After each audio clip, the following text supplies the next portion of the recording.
Hello guys, this is आचार्य महेंद्र सिंह रावत।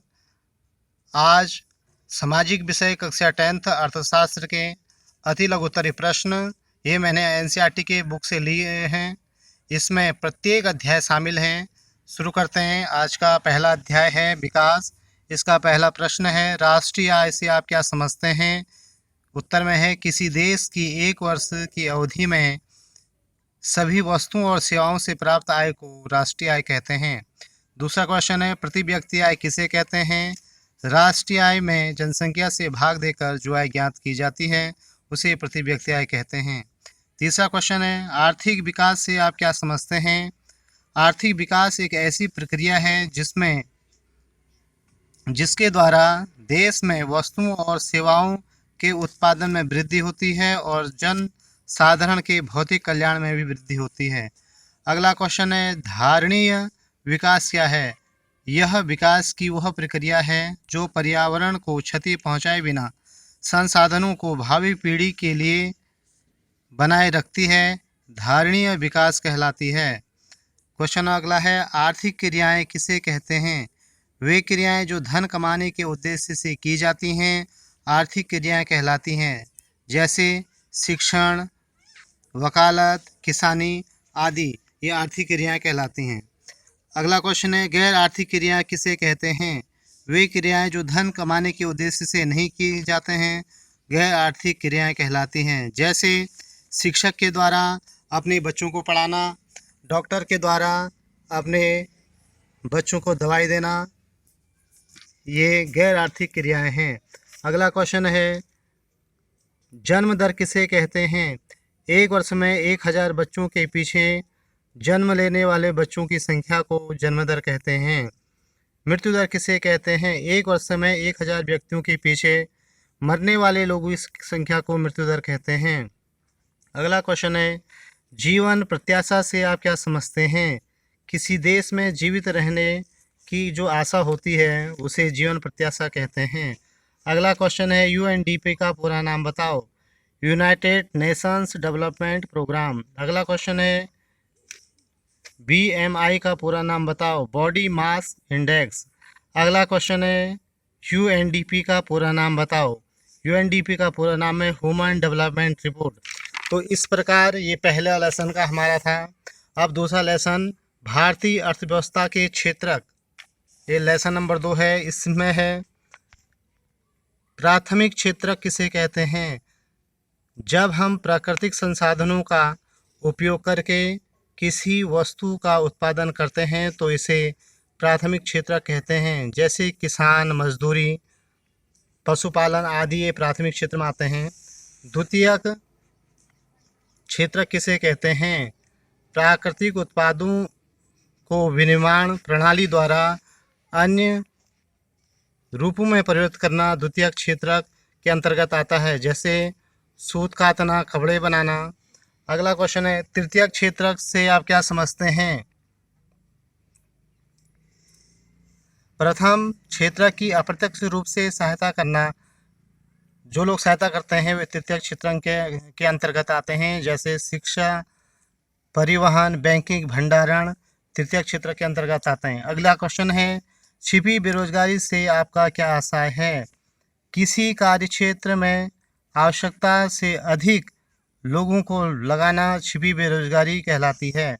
अगला question है, संगठित क्षेत्रक से क्या आशय है? वह क्षेत्रक जहां रोजगार की अवधि नियमित होती है, काम निश्चित होता है और सरकार के नियमों का पालन किया जाता है, ये क्षेत्रक संगठित क्षेत्र के अंतर्गत आते हैं। अगला क्वेश्चन है, असंगठित क्षेत्र किसे कहते हैं? इसकी उत्तर में है, जिसकी इकाइयां छोटी छोटी होती हैं, जो क्षेत्र बिखरे होते हैं और रोजगार की अवधि व कार्य निश्चित नहीं होते हैं और सरकार के यहाँ कोई नियम लागू नहीं होते हैं, असंगठित क्षेत्र कहलाते हैं। अगला क्वेश्चन है, सार्वजनिक क्षेत्र क्या है? वह क्षेत्र जिसके उत्पादनों के साधनों पर सरकार का स्वामित्व रहता है। इसका उद्देश्य समाज कल्याण में वृद्धि करना है, जैसे रेलवे, डाकघर आदि। अगला क्वेश्चन है, निजी क्षेत्र से आप क्या आशय है? वह क्षेत्र जिसमें उत्पादन के साधनों पर किसी व्यक्ति विशेष का स्वामित्व होता है, इसका उद्देश्य अधिकतम लाभ कमाना है, निजी क्षेत्र कहलाते हैं। अगला क्वेश्चन है, गन्ने से चीनी बनाना किस क्षेत्र के अंतर्गत आता है? उत्तर में है द्वितीयक क्षेत्र के अंतर्गत आता है। अगला है, जीडीपी का पूरा नाम लिखो। तो उत्तर में है ग्रॉस डोमेस्टिक प्रोडक्ट। ये लेसन नंबर 2 हमारा पूरा होता है। अब है लेसन नंबर 3। लेसन नंबर 3 है मुद्रा और साख। इसमें पहला क्वेश्चन है, वस्तु विनिमय क्या है? एक वस्तु देकर उसके बदले में दूसरी वस्तु खरीदना वस्तु विनिमय कहलाती है। अगला क्वेश्चन है, मुद्रा क्या है? मुद्रा एक ऐसी वस्तु है जो विनिमय के माध्यम से मूल्यों के मापन और भुगतान का माध्यम है। अगला क्वेश्चन है, बैंक के 2 कार्य बताओ। बैंक के 2 कार्य हैं पैसा जमा करना और ऋण देना। अगला क्वेश्चन है, बैंक की आय का मुख्य स्रोत क्या है? ऋण देकर अधिक ब्याज लेना, ये बैंक की आय का मुख्य स्रोत है। अगला क्वेश्चन है, औपचारिक ऋण के स्रोत क्या क्या हैं? औपचारिक ऋण के स्रोत हैं व्यापारिक बैंक, क्षेत्रीय ग्रामीण बैंक, सहकारी बैंक या नाबार्ड आदि। अगला क्वेश्चन है, और अनौपचारिक ऋण के स्रोत क्या हैं? साहूकार, महाजन, व्यापारी, मित्र, रिश्तेदार से जो हम धन लेते हैं वो अनौपचारिक ऋण के स्रोत हैं। नाबार्ड का पूरा नाम क्या है? नाबार्ड का पूरा नाम है national bank of agriculture and rural development. अगला क्वेश्चन है, नाबार्ड की स्थापना कब हुई? नाबार्ड की स्थापना 12 जुलाई 1982 को हुई। ऋणाधार से आपका क्या आशय है? उत्तर में है एक ऐसी संपत्ति जिसका मालिक कर्जदार है और जिसका प्रयोग वह गारंटी देने के रूप में करता है, जैसे भूमि, गाड़ी, पशु आदि। अगला क्वेश्चन है, ऋण की शर्तों का क्या आशय है? उत्तर में है ब्याज दर, ऋणाधार, आवश्यक कागजात, भुगतान के तरीके आदि ऋण के शर्तें कहलाते हैं। क्वेश्चन नंबर 4 है, वैश्वीकरण और भारतीय अर्थव्यवस्था। इसका पहला प्रश्न है, वैश्वीकरण क्या है? किसी राष्ट्र की अर्थव्यवस्था व विकास को दूसरे राष्ट्र की अर्थव्यवस्था के बीच पारस्परिक जो संबंध होते हैं ये वैश्वीकरण कहलाते हैं। अगला क्वेश्चन है, बहुराष्ट्रीय कंपनी किसे कहते हैं? वे कंपनियां जिसकी इकाई एक से अधिक देशों में होती है बहुराष्ट्रीय कंपनियां कहलाती हैं। अगला क्वेश्चन है, निवेश किसे कहते हैं? भूमि, भवन, मशीन और अन्य उपकरणों पर की गई खरीद में जो धन व्यय करते हैं, जो मुद्रा लगाते हैं, उसे निवेश कहते हैं। अगला है, भारत सरकार ने नवीन आर्थिक नीति की घोषणा कब की? भारत सरकार ने नवीन आर्थिक नीति की घोषणा की 1991 में। अगला क्वेश्चन है, उदारीकरण से आप क्या समझते हैं?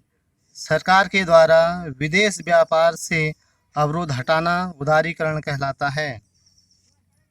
अगला क्वेश्चन है, विश्व व्यापार संगठन की स्थापना कब की गई? विश्व व्यापार संगठन की स्थापना 1995 में की गई। अगला क्वेश्चन है, विश्व व्यापार संगठन का मुख्यालय कहाँ है? तो विश्व व्यापार संगठन का मुख्यालय जिनेवा में है। अगला क्वेश्चन है, विश्व व्यापार संगठन में कितने सदस्य हैं, अर्थात इसमें कितने देश हैं?